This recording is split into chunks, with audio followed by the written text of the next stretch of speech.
قرآن مجید صرف مسلمانوں کے نہیں ساری انسانیت کو عزت دیتا ہے، کیونکہ یہ دین انسانیت ہے۔ قرآن مجید میں اللہ سبحانہ و تعالیٰ ایک مقام پہ فرماتے ہیں کہ انما المؤمنون اخوہ، مومن تو آپس میں بھائی بھائی ہوتے ہیں۔ جو بھائی ہوتا ہے وہ دوسرے بھائی کا خیر خواہ ہوتا ہے، اس کی عزت کے اوپر حملہ نہیں کرتا، اس کی عزت کی دھجیاں نہیں اڑاتا، بلکہ اس کی عزت کا دفاع کرتا ہے۔ آج کے حالات دیکھیں کہ ہمارے ہاتھ سے موبائل کے ذریعے ہم چیٹنگ کرتے ہیں، لوگوں کی عزت کی دھجیاں اڑاتے ہیں، اور ہماری زبان سے دوسرے مسلمان محفوظ نہیں، ہم ان کی کردار کشی کرتے ہیں۔ تو اسلام نے اسے منع کیا، ہمیں حقیقی مسلمان بننا چاہیے، اور حقیقی مسلمان وہ ہے جو دوسرے مسلمان بھائیوں کی عزت کا دفاع کرتا ہے۔ اگر میری کوئی خامی، میری کوئی بات لوگوں کے سامنے بیان کی جائے اور میں اس کو ناپسند کرتا ہوں، اسلام کہتا ہے یہ غیبت ہے، اور یہ اتنا حساس معاملہ ہے۔ قرآن مجید میں بھی اللہ کہتے ہیں وَلَا يَغْتَبْ بَعْضُكُمْ بَعْضًا، غیبت نہیں کرنی۔ اور اسی طرح احادیث میں جس سے یہ ثابت ہوتا ہے، یعنی کہ جو غیبت کرنے والا ہے وہ لوگوں کی عزت کے ساتھ کھلواڑ کرتا ہے اور ان کی عزت کو مجروح کرتا ہے، ان کی عزت کی دھجیاں اڑاتا ہے، تو ایسا کرنا غلط ہے۔ السلام علیکم ناظرین، میں ہوں ابو المعظم ترابی، پروگرام سندھ کنارے کے ساتھ اعتدال نیوز کے اسٹوڈیو سے۔ آج ہمارے اسٹوڈیو میں مہمان شخصیت ہیں، ممتاز جید عالم دین ہیں، نوجوان ہیں، مہمان ہیں ڈیرہ اسماعیل خان میں۔ گزشتہ روز جمعہ کے دن انہوں نے مرکز عبداللہ بن مسعود میں خطبہ جمعہ دیا مسلمان کی عزت و احترام کے حوالے سے۔ تو ہم نے کوشش کی ہے کہ انہیں اسٹوڈیو میں بلا کے عوام تک جو ہے ان کا جو میسیج ہے وہ پہنچائیں کہ مسلمان کا جو عزت و احترام ہے وہ کس قدر ضروری ہے، اور مسلمان کی جان اور اس کا مال اور اس کی جو عزت و آبرو ہے وہ کتنی قدر و منزلت رکھتی ہے قرآن کی روشنی میں اور حدیث کی روشنی میں اور اسلامی تعلیمات کی روشنی میں۔ بہت بہت شکریہ مولانا محمد اوکاشر صاحب، آپ تشریف لائے، آپ نے ٹائم دیا۔ سب سے پہلے تو ہمیں ناظرین کو یہ بتائیے کہ اس موجودہ دور میں جس طرح ہم دیکھ رہے ہیں، گو کہ ہمیشہ یہ صورتحال رہی ہے لیکن اب بہت زیادہ گمبھیر اور سنگین ہو چکی ہے۔ مسلمان جو ہے وہ آپس میں اس طرح مسلمان نہیں ہے جس طرح قرآن کی چاہت ہے، جس طرح اللہ اور رسول نے چاہا ہے، جس طرح اسلامی تعلیمات کا مطالبہ ہے، تقاضا ہے۔ تو آپ نے جو یہ عنوان چنا، تو آپ کو ذہن میں یہ عنوان یقینی طور پہ اسی لیے آیا ہوگا کہ آج کل جو حالات درپیش ہیں، مسلمان جو ہے آپس میں مختلف نظریات کی بنیاد پر، افکارات کی نظریات پر، خیالات کی نظریات پر، نقطہ نظر کی بنیاد پر، سیاسی، معاشی اور معاشرتی، طبقاتی نظریات کی بنیاد پہ اتنا دور ہوتا جا رہا ہے کہ وہ ایک دوسرے کی جان کا بھی دشمن ہو گیا۔ آپ کیا سمجھتے ہیں کہ قرآن پاک کیا کہتا ہے کہ مسلمان جو ہے اس کے نزدیک مسلمان کے جو عزت و احترام ہے کتنا ضروری ہے؟ اعوذ باللہ من الشیطان الرجیم۔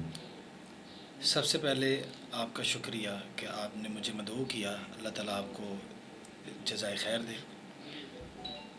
سب سے پہلی بات تو یہ ہے کہ اگر ہم قرآن مجید کا مطالعہ کریں تو قرآن مجید صرف مسلمانوں کے نہیں ساری انسانیت کو عزت دیتا ہے، کیونکہ یہ دین انسانیت ہے۔ آپ اس بات کا اندازہ لگائیں کہ قرآن مجید میں اللہ سبحانہ و تعالیٰ فرماتے ہیں من قتل نفسا بغیر نفس او فساد فی الارض فکأنما قتل الناس جميعا، کہ جو ایک آدمی کو، ایک انسان کو قتل کرتا ہے اس نے ساری انسانیت کو قتل کر دیا۔ تو یہ دین انسانیت ہے، یہ خیرخواہی کا نام ہے، یہ امن کا دین ہے۔ قرآن مجید میں اللہ سبحانہ و تعالیٰ ایک مقام پہ فرماتے ہیں کہ انما المؤمنون اخوہ، مومن تو آپس میں بھائی بھائی ہوتے ہیں۔ جو بھائی ہوتا ہے وہ دوسرے بھائی کا خیر خواہ ہوتا ہے، اس کی عزت کے اوپر حملہ نہیں کرتا، اس کی عزت کی دھجیاں نہیں اڑاتا، بلکہ اس کی عزت کا دفاع کرتا ہے۔ اور آپ جو بات کر رہے تھے کہ مسلمان، آج مسلمان سب سے پہلے ہمیں دیکھنا ہوگا کہ حقیقی مسلمان کون ہے۔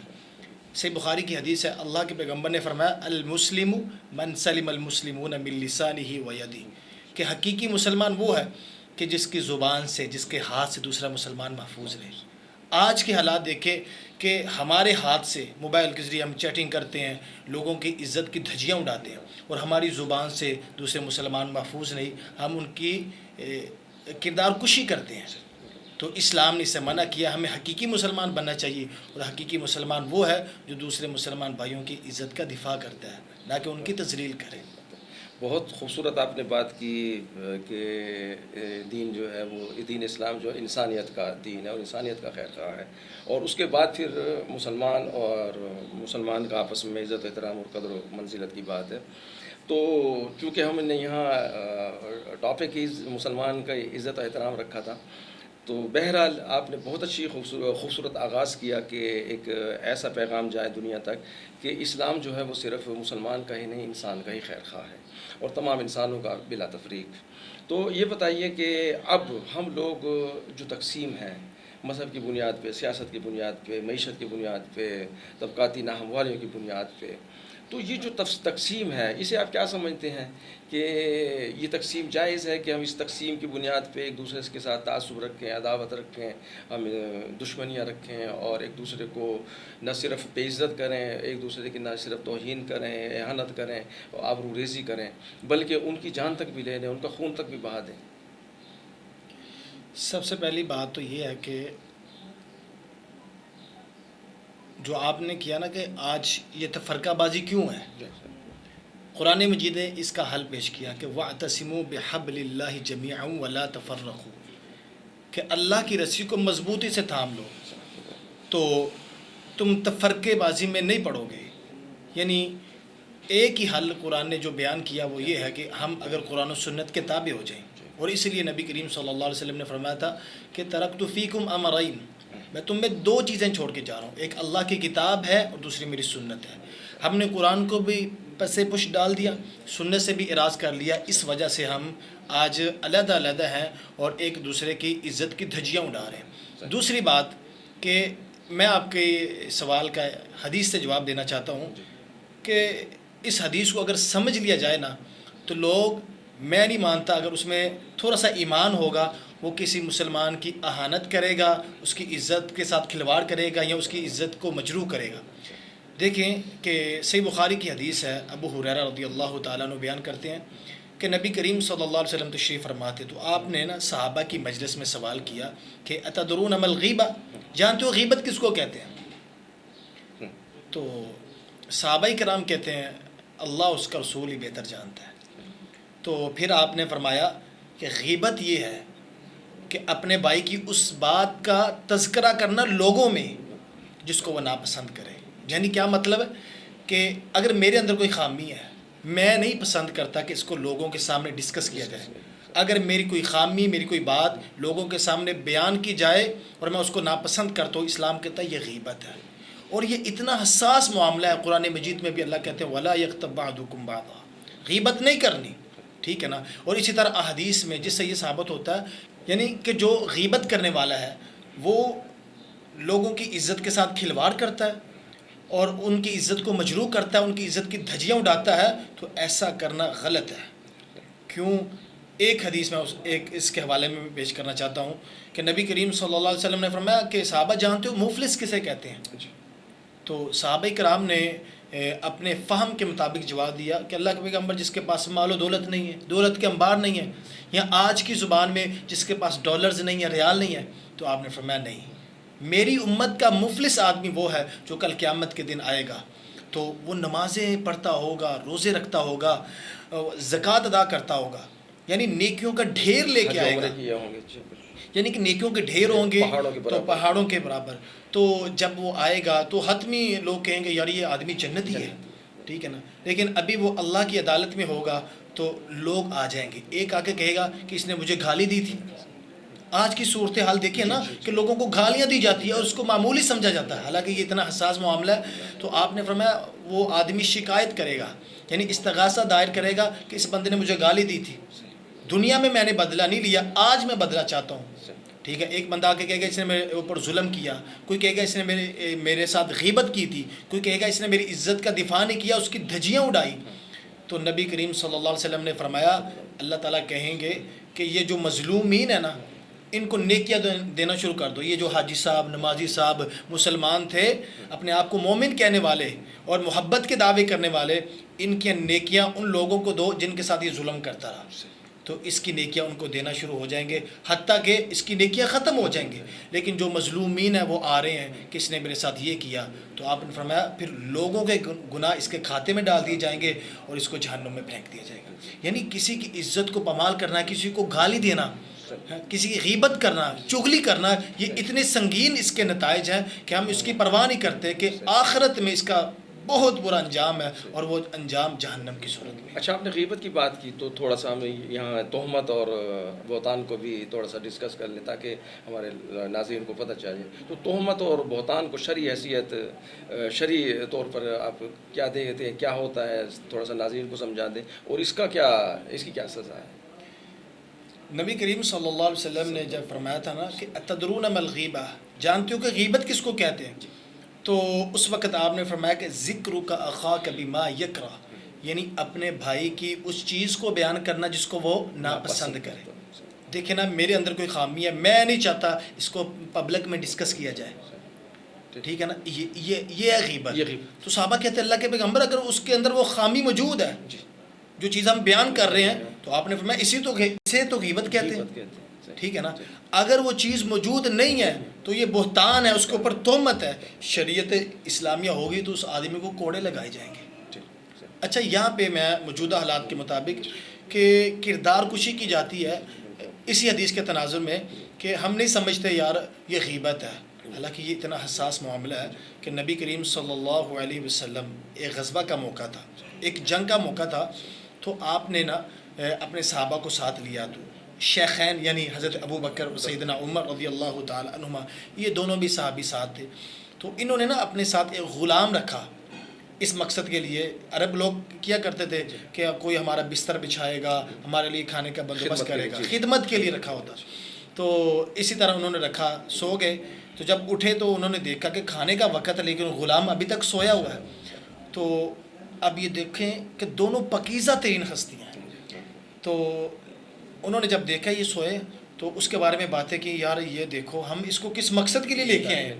تو یہ ایسے سویا جیسے اپنے گھر میں سویا ہوا ہے، بے فکر ہو کے، اسے کوئی سمجھ ہی نہیں ہے، بڑا یہ سست آدمی ہے. اس کے بارے میں چند باتیں کی. بہرحال اس کو جگایا اور کہا کہ اللہ کے پیغمبر کے پاس جاؤ اور جا کے کہو کہ ابو بکر عمر کہتے ہیں ہمارے حصے کا کھانا دو، ہم نے کھانا.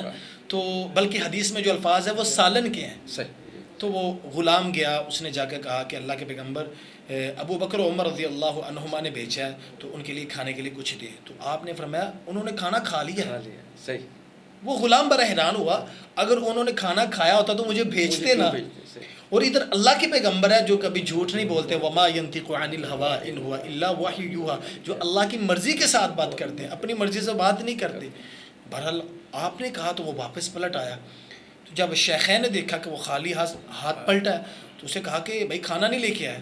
اس نے کہا کہ اللہ کے پیغمبر کہتے کہ آپ نے کھا لیا. وہ گھبرا گئے، غلام کو ساتھ لیا اور جا کے کہا کہ اللہ کے پیغمبر ہم نے کھایا نہیں اور آپ کہہ رہے کھا لیا. تو آپ نے کیا فرمایا تھا؟ والذی نفسی بیدی، اس ذات کی قسم جس کے ہاتھ میں محمد کی جان ہے، انی لارا لحمہ بین انیابکما، یہ تو تھوڑی دیر پہلے تم اپنے بھائی کے بارے میں باتیں کر رہے تھے، تم اس کی غیبت کر رہے تھے، اور میں اپنی نبوت والی آنکھوں سے دیکھ رہا ہوں تم اس کے گوشت کے ٹکڑے تمہارے دانتوں میں. وہ حیران ہوئے، یا رسول اللہ یہ کیا بات؟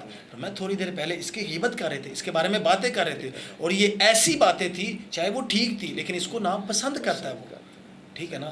تو وہ پریشان ہوئے، یا رسول اللہ ہمارے لیے اللہ سے استغفار کریں. تو آپ نے فرمایا نہیں، پہلے اس سے معافی مانگو پھر اللہ سے توبہ کرنا. آج ہم سیاستدانوں کے اوپر لوگوں کی کردار کشی کرتے ہیں اور ان کی عزت کی دھجیاں اڑاتے ہیں، یار بعد میں معافی مانگ لیں گے. نہیں، آپ نے کہا پہلے اس غلام سے معافی مانگو پھر اللہ سے توبہ کرنا. اس حدیث کو سمجھیے تو ہمیں دیکھنا چاہیے کہ ہمیں اپنی گفتگو میں بڑی احتیاط کرنی چاہیے کہ ایسا معاملہ نہ ہو کہ یہ غیبت کے زمرے میں آ جائے اور ایسی بات ہم اس کے اوپر لگا دیں یا تہمت لگا دیں یا بہتان باندھ دیں جو اس کے اندر موجود ہی نہیں ہے. تو یہ ہمارے لیے آخرت میں نقصان کا باعث ہوں گے. ٹھیک. اچھا، آپ دیکھیے کہ حضور صلی اللہ علیہ وسلم نے فرمایا کہ مسلمان کی جو جان ہے وہ خانہ کعبہ سے بھی زیادہ قدر و منزلت رکھتی ہے. اگر اسے 70 مرتبہ بھی شہید کر دیا جائے تو مسلمان کا جو قتل ہے ناحق وہ بڑا جرم ہے. تو قرآن پاک میں کوئی آیت اس طرح کہ مسلمان کو اگر ناحق قتل کیا جائے, ناحق اس کی جان لے لی جائے, تو پھر کیا ہے؟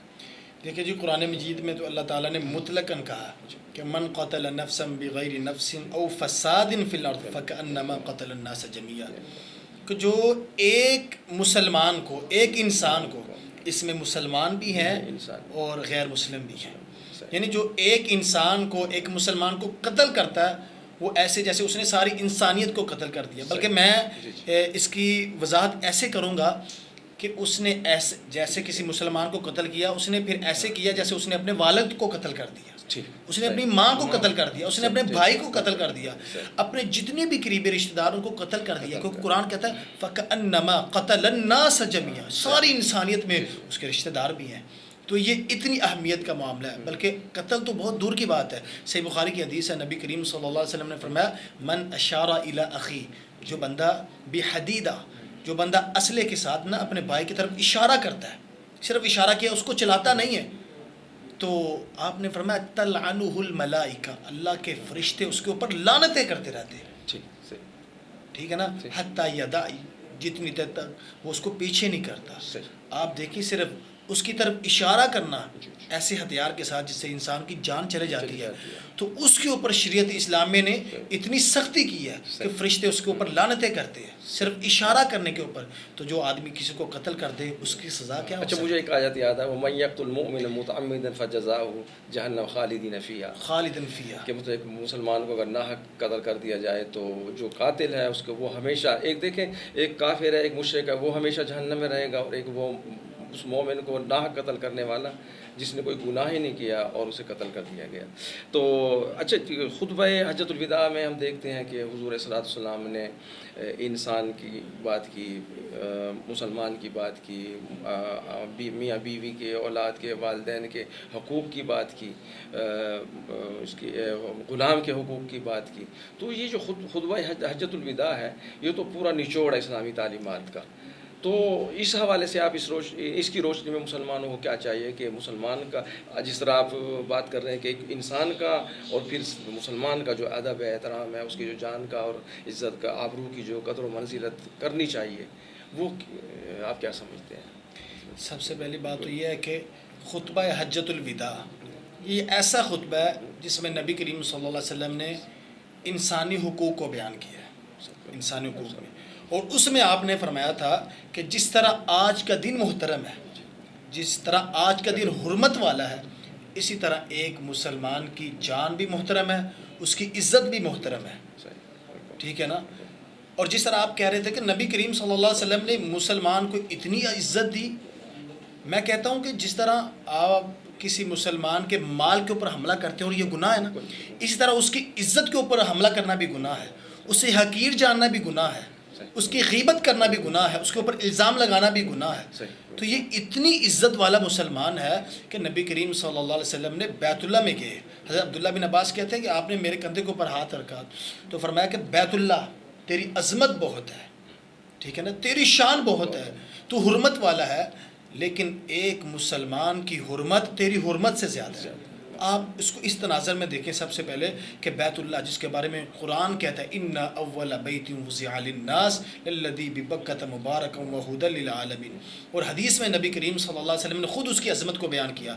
آپ دیکھیں ہم پاکستان میں بڑی سے بڑی مسجد میں چلے جائیں, ٹھیک ہے, ادھر جا کے نماز پڑھیں تو ہمیں ایک نماز کا ثواب ملے گا, لیکن بیت اللہ کی اتنی عظمت, آپ نے فرمایا جو ایک نماز وہاں پہ پڑھتا ہے تو اللہ 1,00,000 نماز کے برابر ثواب دیتے ہیں. اتنی عظمت ہونے کے باوجود اسے مخاطب کر کے کہا کہ ایک مسلمان کی حرمت تیری حرمت سے زیادہ نہیں, اس کی عزت کی حرمت تیری حرمت سے زیادہ ہے. تو ہمیں کسی کی عزت کو مجروح کرتے ہوئے, اس کی دھجیاں اڑاتے ہوئے, اس کی عزت کے ساتھ کھلواڑ کرتے ہوئے یہ بات سوچنی چاہیے کہ یہ وہ مسلم ہے جس کی عزت خانہ کعبہ بیت اللہ سے بھی زیادہ ہے. اچھا, آخری سوال یہ کہ ہمارے جو آج کل کے پاکستان میں حالات چل رہے ہیں, خاص طور پہ جو قومی سیاسی ملک کے حالات چل رہے ہیں, اس میں ہم دیکھ رہے ہیں کہ تہمت تراشیاں بھی کی جا رہی ہیں, بہتان تراشیاں بھی کی جا رہی ہیں, الزام تراشیاں بھی کی جا رہی ہیں, اور غیبت کا عنصر بھی ہے, چغلی کا عنصر بھی ہے, مطلب ہم آرمی چیف سے جا کے چغلیاں بھی لگاتے ہیں، ٹھیک ہے جی. اچھا ججوں کے پاس جا کے جو ہے ہم چغلیاں بھی لگاتے ہیں ایک دوسرے کی، اور کوشش کرتے ہیں کہ ان کو جو ہے جیلوں میں ڈال دیا جائے، سزائیں دی جائیں. تو مجھے یہ بتائیے کہ یہ، اور یہ ساتھ یہ بھی کہتے ہیں کہ ہم نے قرآن بھی پڑھا ہے، ہم مسلمان بھی ہیں، ہاں، حضور صلی اللہ علیہ وسلم کے فرمودات ارشادات کی بات بھی کرتے ہیں. تو یہ بتائیے کہ صرف سورۃ الحجرات جو ہے، صرف اس میں جو وَلَا تَنَابَزُوا بِالْأَلْقَابِ، ایک ہی بات ہے کہ کسی کو برے ناموں سے نہ پکاریں. اچھا اس میں بھی آپ دیکھیں کہ اس میں کوئی تفریق نہیں ہے کہ کسی مسلمان کو برے ناموں سے نہیں پکارنا یا کسی کافر کو بھی نہیں پکارنا. تو آپ کیا سمجھتے ہیں کہ یہ جو کچھ ہو رہا ہے سورۃ الحجرات کی روشنی میں اور اسلامی تعلیمات کی روشنی میں، تو ان لوگوں کو کیا کرنا چاہیے؟ کہ ایک عربی مقولہ ہے کہ الناس علی دین ملوکہم، کہ لوگ جو ہیں، عوام جو ہیں، اپنے حکمرانوں کے نقش قدم پر چلتے ہیں. اور آج ہم دیکھ رہے ہیں جو بڑی جماعتیں ہیں، حکمران جماعتیں ہیں، ان کی جو قیادتیں ہیں، وہ جو کچھ کر رہی ہیں، ان کے کارکنان بھی وہی کچھ کر رہے ہیں. تو یہ جو ایک تو یہ جو قیادت ہے، اس پہ ذمہ داری عائد ہوتی ہے، دنیا میں بھی اور آخرت میں بھی انہیں بھگتنا ہوگا. پھر وہ جو ان کے جو پیروکار ہیں وہ بھی بھگتیں گے. تو یہ جو بھگتیں گے تو اس کے ساتھ ساتھ جو جنہوں نے ان کو اس راستے پہ ڈالا ہے وہ ڈبل بھگتیں گے. سب سے پہلے آپ کی بات بہت اچھی ہے اور بہت اچھا سوال ہے کہ یہ جو حکمران، یہ جو سیاستدان لوگوں کو اس چیز کے اوپر ابھارتے ہیں، لوگوں کو بھی اس کی سزا ملے گی کہ ان کو تحقیق کرنی چاہیے. ان جاءکم فاسق بنبأ فتبینوا، پہلے جو خبر آتی ہے اس کی تحقیق کرنی چاہیے. لوگ بھی مجرم ہیں، لیکن ان کو اس چیز کے اوپر لگانے والے جو سیاستدان ہیں یا لیڈران ہیں، ہمارے جو ہمارے قائدین ہیں، وہ ڈبل مجرم ہوں گے. اللہ کی عدالت میں وہ زیادہ گنہگار ہوں گے. دوسری بات جو آپ کہتے ہیں کہ یہ جو سیاستدان لوگوں کے پاس جا کے، آرمی چیف کے پاس یا فوج کے پاس جا کے باتیں کرتے ہیں، تو یہ پھر یہ دعویٰ بھی کرتے ہیں کہ ہم قرآن مجید پڑھتے ہیں، احادیث پڑھتے ہیں. میں کہتا ہوں کہ یہ قرآن مجید نہیں پڑھتے ہوں گے. اگر پڑھتے ہوں تو اس کا مطلب ہے کہ یہ عمل نہیں کرتے. آپ نے حوالہ دیا سورہ حجرات کا، تو کہ کسی کے نام نہیں بگاڑنے، لوگوں کو برے القابات سے نہیں پکارنا. میرے ذہن میں ایک حدیث آئی کہ نبی کریم صلی اللہ علیہ وسلم تشریف فرماتے تو آپ نا اپنی پیاری بیوی حضرت عائشہ رضی اللہ عنہ کے ساتھ کسی معاملے میں ڈسکس کر رہے تھے. تو ایک عورت کا تذکرہ ہوا، ایک انصاریہ عورت تھی. تو آپ نے فرمایا، جب اس کا تذکرہ ہوا تو حضرت عائشہ کہتی اچھا وہ عورت جس کا قد بڑا چھوٹا ہے. تو نبی کریم صلی اللہ علیہ وسلم نے فرمایا اغتبتھا، اے میری پیاری بیوی عائشہ، تو نے اس عورت کی غیبت کی ہے. امی جان حیران ہوئی، یا رسول اللہ یہ کیسے غیبت ہوئی؟ تو آپ نے فرمایا قد کا چھوٹا ہونا یہ نقص ہے نا، لوگ عیب سمجھتے ہیں. تو اگر تو اس کے سامنے یہ بات بیان کرے تو اس کو اچھا نہیں لگے گا. اگر یہ بات اس کے سامنے بیان کرے گی اس کو اچھا نہیں لگے گا. تو غیبت اسی کو کہتے ہیں کہ ذکر کا اخاک بما یکرہ، کہ اپنے بھائی کی اس بات کو بیان کرنا، اس کا تذکرہ کرنا ایسی مجلس میں جس کو وہ ناپسند کرتا. تو یہ جو جا کے چغلیاں لگاتے ہیں، غیبتیں کرتے ہیں، تو دوسرا مسلمان تو اس کو پسند نہیں کرتا. تو ہمیں دیکھنا چاہیے. ہاں، اس حدیث کو اگر دیکھا جائے تو جس طرح آپ مجھ سے پہلے بات کر رہے تھے کہ ہم جو ہے یہ بات کرتے ہیں کہ یار اس نے میری کردار کشی کی ہے اپنی تقریر میں، لیکن ساتھ ساتھ اس کو گالیاں بھی دیتے ہیں، پھر ہم خود بھی ان کی کردار کشی کرنا شروع کر دیتے ہیں. تو ایسا نہیں ہونا چاہیے، بلکہ ان کو برے القابات سے، الٹے ناموں سے نہیں پکارنا چاہیے. ہم کہتے ہیں اچھا وہ کوڈو، وہ چھوٹو، وہ اندھا نبینا.